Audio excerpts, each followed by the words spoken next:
या व्हिडिओमध्ये आपण करंट अफेअरचे क्वेश्चन बघूयात, जे तुम्हाला सरळ सेवा, MPSC आणि इतर एक्झाममध्ये उपयोगी येतील. काल विचारलेला प्रश्न, BBC वार्षिक पुरस्कारामध्ये जीवन गौरव पुरस्कार कोणाला प्रदान करण्यात आला? या प्रश्नाचे योग्य उत्तर आहे अंजली भागवत. अंजली भागवत यांना BBC वार्षिक पुरस्कारामध्ये जीवन गौरव पुरस्कार मिळाला आणि सर्वोत्कृष्ट महिला खेळाडू हा पुरस्कार स्मृती मंधाना यांना दिला. हॉर्नबिल रेस्टॉरंट हा अभिनव संवर्धन उपक्रम कोणत्या व्याघ्र प्रकल्पात राबवला जात आहे? या प्रश्नाचे योग्य उत्तर उदंती सीता नदी व्याघ्र प्रकल्प हा छत्तीसगडमध्ये आहे. यामध्ये एकूण 6 हॉर्नबिल रेस्टॉरंट सुरू केले आहेत. या उपक्रमांतर्गत हॉर्नबिल पक्ष्यांना आवडणाऱ्या फळझाडांची लागवड करून त्यांचे नैसर्गिक अधिवास जपले जातात आणि हॉर्नबिल पक्ष्यांना जंगलाचे शेतकरी म्हटले जाते, कारण ते बियांचा प्रसार करून जंगल पुनर्जीवनास मदत करतात. या पक्ष्यांच्या खाण्याच्या सवयींचा अभ्यास करून विशिष्ट झाडांची निवड या रेस्टॉरंटसाठी केली जाते. या उपक्रमामुळे शिकार रोखण्यास आणि स्थानिक जैवविविधता वाढवण्यास मदत होत आहे. 2026 मध्ये जागतिक मानववंशशास्त्र दिवस कोणत्या तारखेला साजरा करण्यात आला? या प्रश्नाचे योग्य उत्तर आहे 19 फेब्रुवारी. मैत्री या अंटार्क्टिक संशोधन केंद्राला टेली रोबोटिक अल्ट्रासोनोग्राफीद्वारे कोणत्या संस्थेशी जोडण्यात आले आहे? या प्रश्नाचे योग्य उत्तर आहे एम्स नवी दिल्ली. टेली रोबोटिक अल्ट्रासोनोग्राफी तंत्रज्ञानाचा वापर करून ही सेवा सुरू झाली. एम्सचे डॉक्टर दिल्लीतूनच अंटार्क्टिकातील संशोधकांची वैद्यकीय तपासणी करू शकतील आणि दुर्गम भागात टेलिमेडिसिनद्वारे उपचार दिले जातील.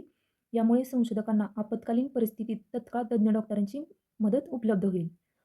भारतीय अंटार्क्टिक मोहिमेतील हे आरोग्य क्षेत्रातील एक मोठे तांत्रिक यश आहे. 6व्या नॅशनल रिव्हर राफ्टिंग चॅम्पियनशिपचे आयोजन कोणत्या केंद्रशासित प्रदेशात करण्यात आले? या प्रश्नाचे योग्य उत्तर आहे जम्मू आणि काश्मीर. ही मोठी स्पर्धा जम्मू काश्मीरमधील डोडा जिल्ह्यातील शिबनोट येथे झाली.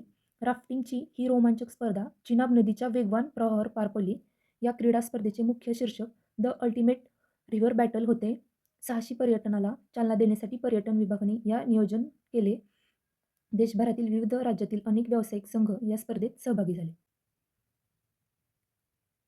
2026च्या हिवाळी ऑलिम्पिकमध्ये ब्राझीलसाठी पहिले हिवाळी ऑलिम्पिक सुवर्णपदक जिंकणारा खेळाडू कोण? या प्रश्नाचे योग्य उत्तर आहे लुकास पिन्हेरो ब्राथेन. ब्राझीलसाठी हिवाळी ऑलिम्पिकमधील हे पहिले ऐतिहासिक सुवर्णपदक ठरले आहे. संरक्षण मंत्री राजनाथ सिंह यांनी अलीकडेच भारत इलेक्ट्रॉनिक्स लिमिटेडच्या नवीन क्षेपणास्त्र सुविधेचे उद्घाटन कोठे केले? या प्रश्नाचे योग्य उत्तर बंगळुरू. ही सुविधा भारत इलेक्ट्रॉनिक्स लिमिटेडच्या आवारात सुरू झाली आणि या संरक्षण क्षेत्रात स्वदेशी तंत्रज्ञान वाढवणे हा यामागचा प्रमुख उद्देश आहे. व्हिक्टोरिया सरोवर हे खालीलपैकी कोणत्या खंडातील सर्वात मोठे गोड्या पाण्याचे सरोवर आहे? या प्रश्नाचे योग्य उत्तर आहे आफ्रिका. हे सरोवर टांझानिया, युगांडा आणि केन्या या देशांच्या सीमांवर आहे. सुपिरियर सरोवरानंतर हे जगातील दुसऱ्या क्रमांकाचे मोठे गोड्या पाण्याचे सरोवर आहे. हे जगातील सर्वात मोठे उष्णकटिबंधीय क्षेत्रातील गोड्या पाण्याचे सरोवर आहे. तर व्हिक्टोरिया सरोवर हे गोड्या पाण्याचे सरोवर आफ्रिका खंडामध्ये आहे. भरतीमुळे येणाऱ्या पुराला राज्य विशिष्ट आपत्ती म्हणून घोषित करणारे भारतातील पहिले राज्य कोणते? या प्रश्नाचे योग्य उत्तर केरळ.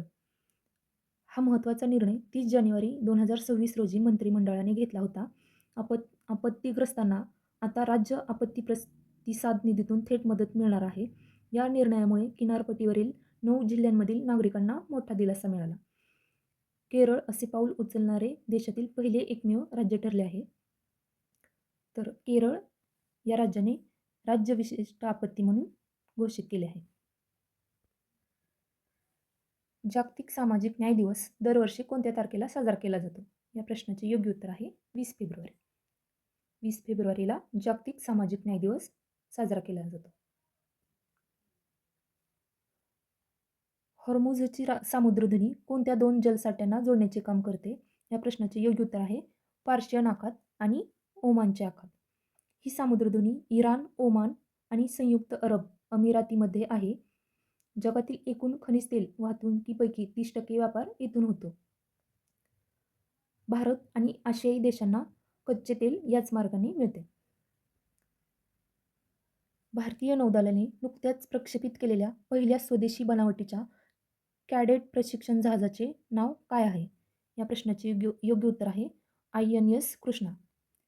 हे जहाज 16 फेब्रुवारी 2026 रोजी चेन्नईमध्ये यशस्वीपणे प्रक्षेपित झाले. L&T शिपयार्डनी या जहाजाची पूर्णतः स्वदेशी बांधणी केली. या जहाजाचे नाव भारतातील तिसऱ्या मोठ्या कृष्णा नदीवरून ठेवले आहे. हे जहाज नौदलातील शिकाऊ उमेदवारांसाठी तरंगती प्रयोगशाळा म्हणून कार्य करेल. तर काय नाव आहे या जहाजाचे? कृष्णा. गांधीनगर येथील भारतातील पहिल्या CBDC आधारित सार्वजनिक वितरण प्रणालीचे उद्घाटन कोणाच्या हस्ते करण्यात आले? या प्रश्नाचे योग्य उत्तर आहे अमित शहा. या प्रणालीमध्ये रिझर्व्ह बँकेच्या अधिकृत डिजिटल चलनाचे थेट वापर केले जाईल. रेशन वाटपातील भ्रष्टाचार आणि गळती रोखणे हा यामागचा मुख्य हेतू आहे. बायोमेट्रिक पडताळणीनंतर हे मशीन अवघ्या काही सेकंदातच अचूक धान्य वितरण करते. खालीलपैकी कोणत्या राज्याने अलीकडेच जमीन महसूल प्रशासनात सुधारणा करण्यासाठी लँड रेकॉर्ड्स टॅक्स कोड लागू करण्याची घोषणा केली आहे? या प्रश्नाचे योग्य उत्तर आहे ओडिसा. ओडिसा या राज्याने लँड रेकॉर्ड टॅक्स कोड लागू करण्याची घोषणा केली आहे. पूर्व हिमालयामध्ये शोधली गेलेली लिपिडोकांपा सिक्किमेन्सिस ही कोणत्या प्रकारची प्रजाती आहे? या प्रश्नाचे योग्य उत्तर आहे सूक्ष्मजीव. हा जीव पंख नसलेला आणि डोळे नसलेला सूक्ष्म आर्थ्रोपोडा आहे. भारतीय प्राणी सर्वेक्षण संस्थेच्या वैज्ञानिकांनी या प्रजातीचा शोध लावला. ही प्रजाती प्रामुख्याने मातीमध्ये राहणारी आणि परिसंस्थेसाठी अत्यंत महत्त्वाची आहे. जमिनीतील पोषक तत्वांच्या चक्रासाठी हे जीव अत्यंत उपयुक्त ठरतात.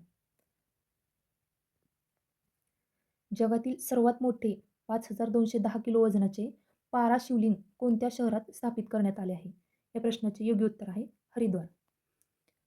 या भव्य शिवलिंगाचे एकूण वजन 5210 किलो आहे. ध्यानगुरू रघुनाथ एमुल गुरुजींनी या शिवलिंगाची निर्मिती केली आहे. महाशिवरात्रीच्या शुभ मुहूर्तावर या शिवलिंगाची रीतसर प्राणप्रतिष्ठा करण्यात आली. या कार्यासाठी इंडिया आणि एशिया वर्ल्ड रेकॉर्डने सन्मानित केले. हे केंद्र भविष्यात ध्यान आणि सकारात्मक ऊर्जेचे जागतिक केंद्र ठरेल. तर पारा शिवलिंग हे हरिद्वार शहरात स्थापित करण्यात आले. अलीकडेच कोणत्या दोन देशांनी गुन्हेगारी प्रकरणांमध्ये परस्पर कायदेशीर मदत करारावर स्वाक्षरी केली आहे? या प्रश्नाचे योग्य उत्तर आहे भारत आणि नेपाळ. भारत आणि नेपाळ या दोन देशांनी गुन्हेगारी प्रकरणामध्ये परस्पर कायदेशीर मदत करारावर स्वाक्षरी केली आहे.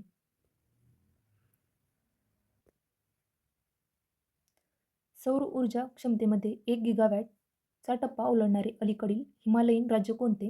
या प्रश्नाचे योग्य उत्तर आहे उत्तराखंड. उत्तराखंड हे सौर ऊर्जा क्षमतेत 1 गिगावॅट टप्पा ओलांडणारे हिमालयीन राज्य आहे.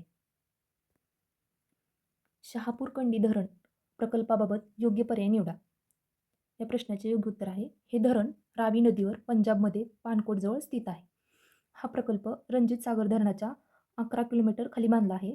यातून पंजाब आणि जम्मू काश्मीरमधील हजारो हेक्टरला सिंचन मिळेल. धरणाची एकूण वीज निर्मिती क्षमता 206 मेगावॅट इतकी आहे. केंद्र सरकारने लडाखमध्ये कोणत्या 2 नवीन दुर्बिणींच्या स्थापनेला मंजुरी दिली आहे? या प्रश्नाचे योग्य उत्तर आहे नॅशनल लार्ज सोलार टेलिस्कोप आणि national large optical near infrared telescope. Kuno राष्ट्रीय उद्यानात 3 नवीन बछड्यांच्या जन्मानंतर भारतातील वाघांच्या एकूण संख्येबाबत खालीलपैकी कोणतेही विधान सत्य आहे? या प्रश्नाचे योग्य उत्तर आहे नामिबिया आणि दक्षिण आफ्रिकेतून आणलेल्या चित्त्यासह आता ही संख्या 38 इतकी झाली आहे. भारताने कोणत्या वर्षापर्यंत हत्ती रोग पूर्णपणे नष्ट करण्याचे लक्ष्य ठेवले आहे? या प्रश्नाचे योग्य उत्तर आहे 2027. जागतिक आरोग्य संघटनेच्या लक्ष्यापेक्षा 3 वर्ष आधी हे उद्दिष्ट गाठायचे आहे. या मोहिमेसाठी 5 सूत्री प्रभावी रणनीती भारत सरकारने पूर्णपणे अवलंबली आहे. डासांच्या चाव्यामुळे पसरणारा हा परजीवी आजार कायमस्वरूपी मोठे अपंगत्व आणतो. या मोहिमेत औषध वाटपासाठी आता डिजिटल तंत्रज्ञानाचा मोठा वापर होईल. आशिया पॅसिफिक क्षेत्रातील पहिला UNSALW प्रशिक्षण कार्यक्रम कोठे आयोजित करण्यात आला? या प्रश्नाचे योग्य उत्तर आहे Jabalpur, Madhya Pradesh. ICC under-19 cricket विश्वचषक 2026चे विजेतेपद कोणत्या देशाने पटकावले? पर्याय ऑस्ट्रेलिया, दक्षिण आफ्रिका, भारत, पाकिस्तान. या प्रश्नाचे उत्तर कमेंट बॉक्समध्ये तुम्ही सांगा.